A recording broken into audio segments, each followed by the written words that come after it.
How to create viral videos like this using AI.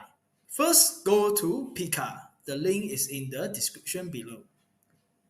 Then, at the image here, upload your image. I'm gonna upload an orange. Go to Pika effect. You can choose any effect you want: inflate, melt, explode, squish, crush, and etc.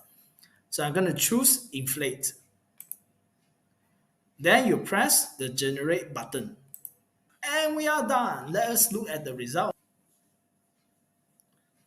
Would you look at that?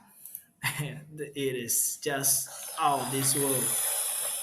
If I need to edit it myself, I think it would take me hours to do so.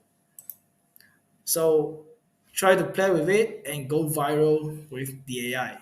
Thank you. If you like this video, remember to like and subscribe. I'll see you all next time.